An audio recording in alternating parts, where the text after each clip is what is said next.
Wow.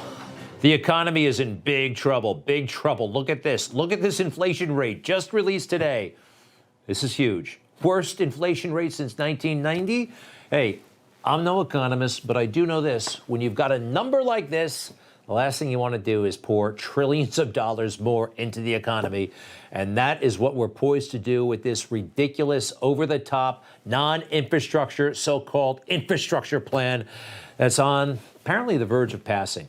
Why are we here? Why are we spending money like crazy? Why are we trying to change this society? I say we, the American government. I say mostly Joe Biden and Nancy Pelosi and Chuck Schumer. Whatever happened to them? At one point, they were relatively normal. Look at them more recently, okay? From Trump derangement syndrome to, well, some other factors. You know what it is? You know what really is driving them crazy? It used to be Trump, and now it's AOC. Alexandria Ocasio-Cortez and her nutjob friends, they are terrified of her. She has more influence than just about anybody in the Democrat Party. She's driving them further and further to the left. It doesn't look like they learned their lesson from last Tuesday. And it's not only her, it's that whole squad. It's Cori Bush, who was homeless, and now that she's in Congress, it looks like she wants to be homeless again. There's Ayanna Pressley. They're scared of her, and quite frankly, so am I. I guess I can't blame them on that one. Now, what are they afraid of? They are literally afraid of these nut jobs organizing their friends and showing up at their homes. They actually did that to Chuck Schumer. Grow a spine! Come on, Chuck, grow a spine! Going to Chuck Schumer's house, that became a thing about 4 years ago. It spooked him then. It drove him even further to the left, and now he's totally owned by the left. He's terrified of AOC challenging him in a primary, and that could happen. So where are we? Well, we got prices totally out of control. Again, the last thing we need are trillions of dollars more artificially flowing around right now. Let's break down the situation a little bit further. Prices rising at the fastest rate in over 30 years. A fifth straight month of inflation surge under Biden. Core consumer price index rose 4.6% since October of 20, a 0.9% increase since September. This is bad stuff. And when it comes to the fine print in this crazy infrastructure bill, did you know this? I mean, we're still finding out stuff that's inside. They want to make every car made in the USA by 2026 to have a little gadget to find out if you were drinking and driving. Yeah, under the legislation, monitoring systems to stop intoxicated drivers would roll out in all new vehicles as early as 2026. Good luck with that. And by the way, I don't know, I just don't like the sound of that. I don't encourage drinking or driving, but hey, the real problem right now is texting and driving. It's actually worse than drinking and driving. We have the supply chain crisis, and Joe Biden doesn't think we can understand it. He really doesn't. He really thinks that this is beyond us. I see all those boats. I know they got to get in here. I know that the unions don't want to work that hard, and Joe Biden doesn't have the skill or the mojo to turn that around. But again, he doesn't think we understand. If we were all going out and having lunch together, and I said, let's ask whoever's in the next table, no matter what restaurant we're in, have them explain the supply chain to us. Think they'd understand what we're talking about? They're smart people, but supply chain. Well, why is everything backed up? Well, it's backed up because the people who supply the materials that end up being on our kitchen table or in our life, guess what? They're closed those plants because they have COVID. They're not, and so it's a complicated world. Oh, so complicated. Yes, smart people, but they're simple. They can't understand that. What's amusing is listening to him try to explain it. Now, he refined it. They had to sit down Joe and really explain it to him, and he got a little bit better at explaining it. He gave it another shot today. These supply chains are complex. Even products as simple as a pencil can have to use the wood from Brazil, graphite from India, before it comes together at a factory in the United States to get a pencil. Sounds silly, but that's literally how it happens. Let me see. India, Brazil, factory in the United States, actually China. I think I can kind of follow that. Can you? Joe, we know what's going on. This is where you fail, though, Joe. You can't fix this moment. Donald Trump could. He knew how to talk to executives, right? He knew how to make things happen. Listen to Joe. I think he got a snow job yesterday. Yesterday, I spoke with the CEOs, personally spoke with the CEOs of the major retailers, Walmart, Target, and the leading freight movers, FedEx and UPS. They assured me that the shelves will be stocked in stores this holiday because they signed on a 24/7 as well. They signed on a 24/7.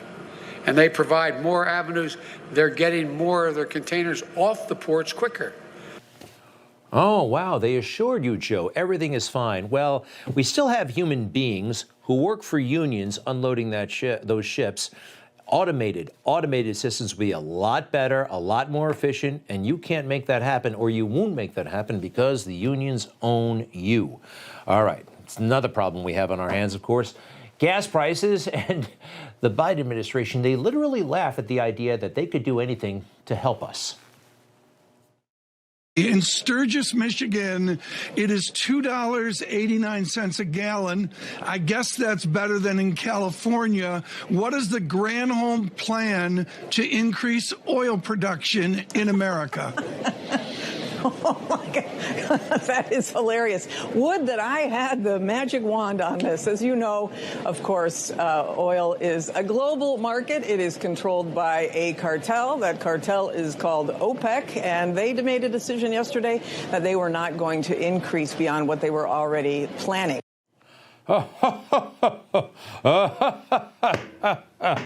They made a Michigan politician the energy secretary.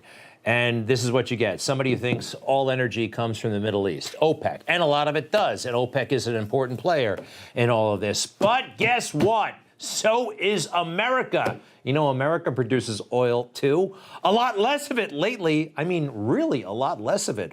Why is it that the Biden administration okayed that pipeline from Russia to Germany, but is revisiting the pipeline from Michigan? You know about this, right? They want to shut this thing down. Ooh, no, they actually don't want to shut it down. They definitely don't want to shut it down, right? Not really. Watch this. It happened at the White House. They're asked a direct question. Are you guys going to shut down this pipeline? We're hearing about it. Are you? Why is the administration now considering shutting down the Line 5 pipeline from Canada to Michigan? So, Peter, that is inaccurate. That is not right.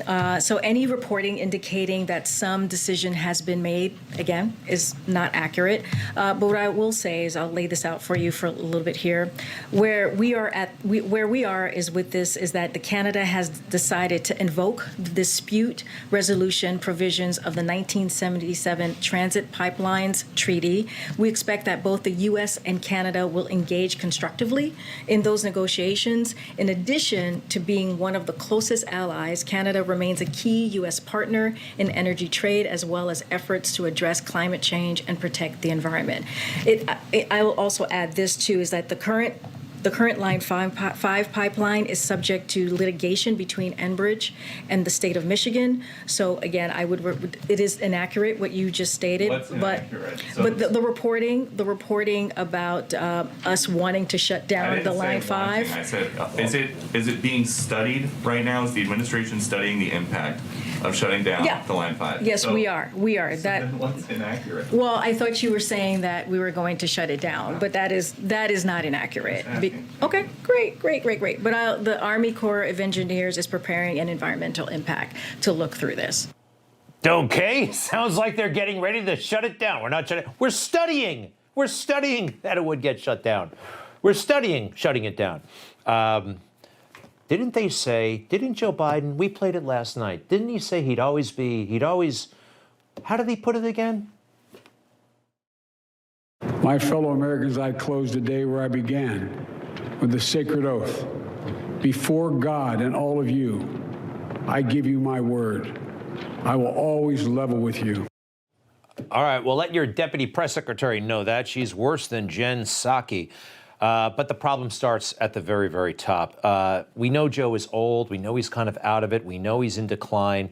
but he's always been a bit of a maniac. I'm not kidding. Right after he got to the Senate, he said this out loud to a reporter.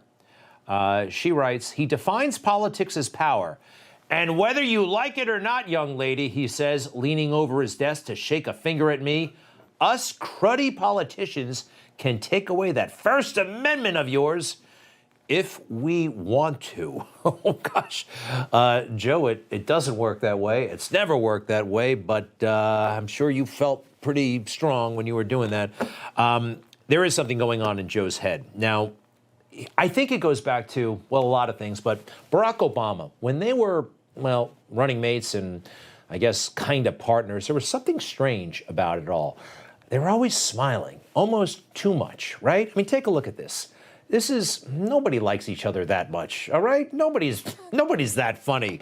I think they were turning it on for the cameras because Joe secretly seethed that he wasn't the president. You know, he ran in 2008. And consider this.